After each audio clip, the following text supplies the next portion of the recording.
It's mainly been a struggle for Trendon Watford since coming back from injury until yesterday. 16 points in 25 minutes, 9 rebounds, 7 assists, a near triple-double. But his best trait early on is his passing ability at that size and his ball handling ability. He'll bring it up the court at times. He's already top 5 on the team in assists with 11 in 55 minutes, just behind Joel Embiid. And as you probably know, him and Maxey are best friends off the court. And you could tell on the court he has extreme trust in Watford's ability. Here, Watford passes to Maxey, immediately goes into a ghost screen. And look how quickly Maxey makes the decision to give him back the rock. That's something he does with Joel Embiid. He's always looking to get Joel in his spots more than other teammates, and it feels the same with Watford, probably because of their relationship off the court and having history with each other on the court. And then instead of,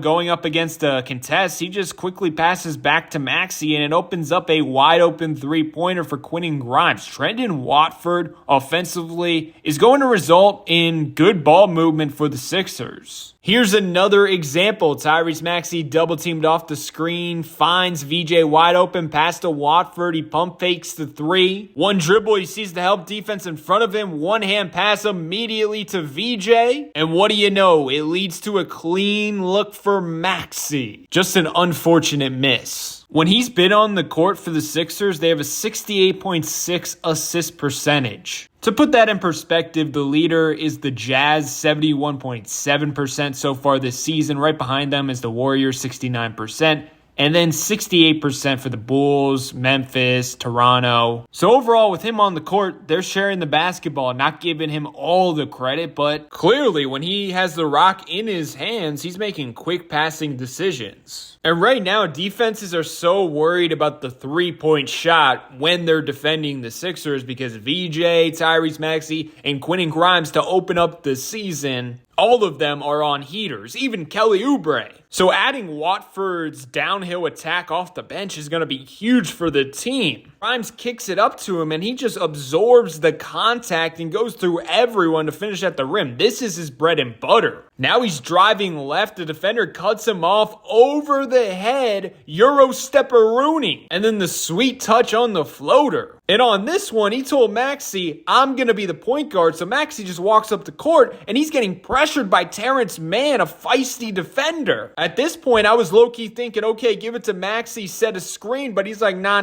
Maxey, you set me a ghost screen. At first, it seems like he's going to cut, but in reality, he eventually sets the screen, and now Trendon Watford is opened up. There was 0 passes on that possession, but still, that's a great process offensively. And throughout the game, naturally, he's going to get mismatches here. I mean, Michael Porter Jr. matches up size-wise, but not a good defender, and Trendon Watford just eats him alive. In terms of the bench offense, every now and again, he should certainly get an opportunity to work in the mid-post, especially in the minutes without Tyrese Maxey. So last season, in the post-up situation, he was averaging 1.14 points per possession, 83.3 percentile. Also, in the isolation situation, he was averaging 1 point per possession, 76.7 percentile. Obviously, defense has been a mess for the Sixers to start the year until yesterday. I'd actually say until that second quarter because the first quarter wasn't too good. But with Trendon Watford on the court, although it is a small sample size, 55 minutes,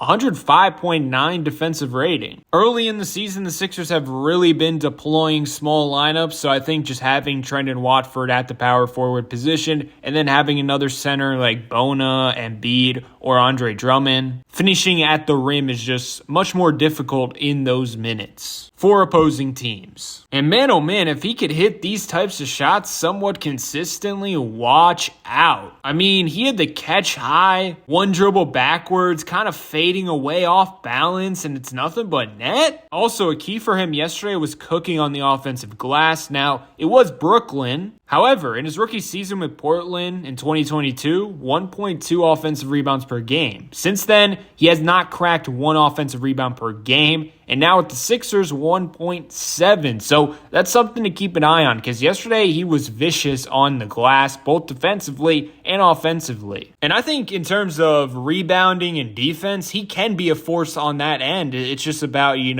mentality and showing up every night. I think him being on a terrible Brooklyn Nets team and also a terrible Portland team may have affected his production in those categories. I think, although it's very, very early, you're seeing a more engaged Trendon on defense and rebounding. And last thing, I'll say it again, his passing ability, his ball handling at that size, I can't get over it. It's going to be a weapon for the Sixers moving forward. And remember, he's only 24 years old. Hopefully he has a future in Philadelphia. And his best basketball has yet to come throughout his NBA career. Many don't realize, but he's a part of this young core for sure. That's all I got, though. I want to hear your thoughts below in the comment section.